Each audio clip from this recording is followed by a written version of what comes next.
Es un gusto decirle bienvenido al biólogo marino Hernando Cárdenas. Señor, muchísimas gracias por acompañarnos, un placer. El señor Cárdenas es director del Instituto Latinoamericano de Ciencias Marinas y del Ambiente.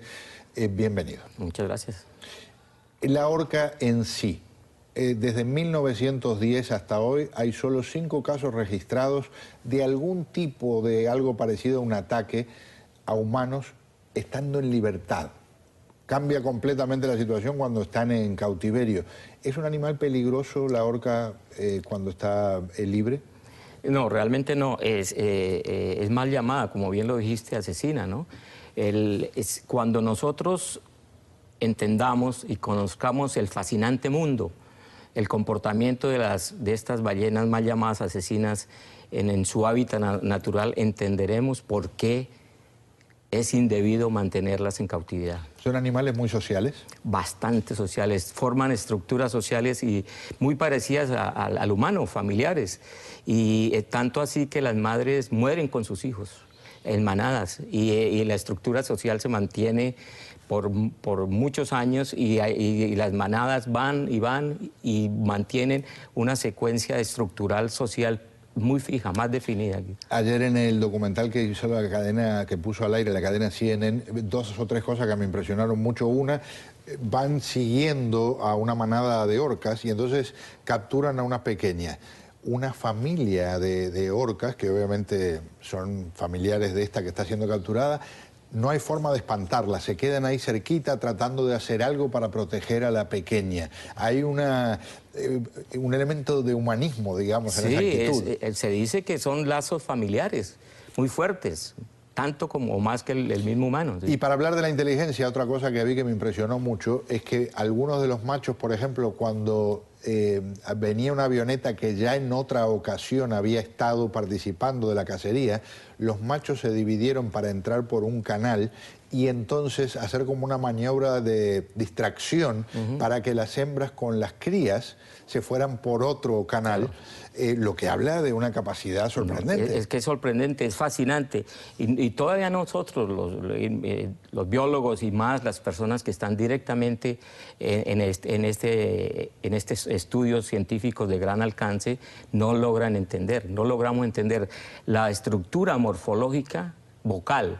Está diseñada para detectar millones y millones de sonidos, miles de sonidos, millones de sonidos, y forman unos dialectos específicos, dialectos propios. Por ejemplo, si la madre le quiere decir al hijo tal cosa, o si hay un apareamiento, todo tienen unos sonidos específicos y de grandes niveles. Ahora quiero profundizar en un detalle específico de lo que es esa capacidad de comunicación, pero quiero preguntarle por lo que ocurre cuando están en cautiverio en general. Algunas imágenes de, por ejemplo, la entrenadora que perdió la vida en el episodio con esta orca con Tilikum, hablan de una joven que estaba dedicando su vida al trabajo con las orcas y que hacía años que trabajaba con ella, y en este caso estamos hablando de una joven que murió ahogada porque la arrastró la orca. Este episodio ocurrió en el 2010. SeaWorld dijo que no había una responsabilidad de la orca, que hubo un error de la entrenadora. Y hay muchos que dicen, y ayer en este documental se hablaba de eso, que la culpa no es de las orcas, la culpa es de los humanos. ¿Qué dice usted? No, pues es que se cae por su peso, ¿no? Es totalmente culpa. Desde que las capturamos nosotros los humanos, somos los primeros, las orcas son los magnates del mar. Y los únicos, el único peligro que afrontan las orcas son los humanos, cuando las capturamos. Ahora, una orca en cautiverio, no sé, realmente las personas que hacen estos acuarios y demás, si logran entender el efecto tan traumático, tú bien lo dijiste, psicológico, ellos emiten unos sonidos naturales, unos sonidos de ultrasonido a grandes decibeles, y esos sonidos, como no se esparcen en un ambiente como el marino, se estrellan contra las paredes y rebotan, afectándolos psicológicamente y creándoles grandes situaciones de estrés a estos animales, ¿no?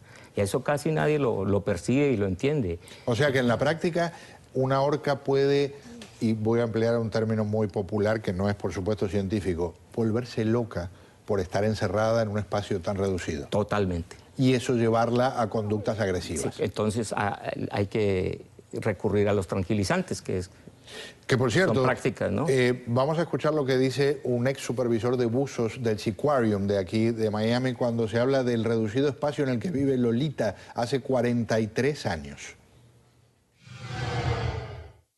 No hay un lugar mejor para estar. Claro, sería estupendo si el tanque se fuera un poco más grande, pero las medidas del tanque son las estimadas por el gobierno, es decir, no viola en ningún momento las regulaciones del gobierno. Que nos guste o no nos guste, desgraciadamente, eso es la ley. El señor Jorge León dice que cree que se trata muy bien a los animales en cautiverio. ¿Usted tuvo oportunidad de tener mucha información sobre lo que ocurre, por ejemplo, en el Seaquarium? ¿Le dan tranquilizantes a una ballena como Lolita? La verdad que no lo vi nunca, ¿no? Pero es obvio y eso se maneja mucho en el ambiente científico, ¿no? ¿En el caso de Lolita o de otras orcas? De todas orcas, sí. Y no solamente con las ballenas, ¿no? Con todos los animales, los delfines y con los animales de zoológicos y todo. Eso es normal dentro del ambiente científico, ¿no? No puedo dar testimonio de una cosa, oye, ni comprometerme en una situación, pero eso es cualquier persona que maneje estos sistemas de cautividad tienen que hacerlo con los animales, ¿no?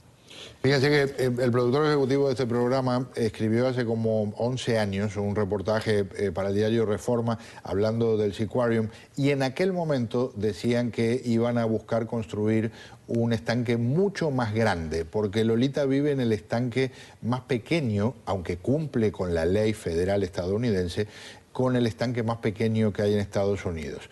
En ese momento Lolita llevaba 32 años en cautiverio, va a cumplir ya 44 y todavía sigue en el mismo estanque. Un gran gusto tenerlo con nosotros, un placer. Muchas gracias, Pedro, por la invitación. Muy buenas noches, aprendemos. Okay. Muchísimas gracias.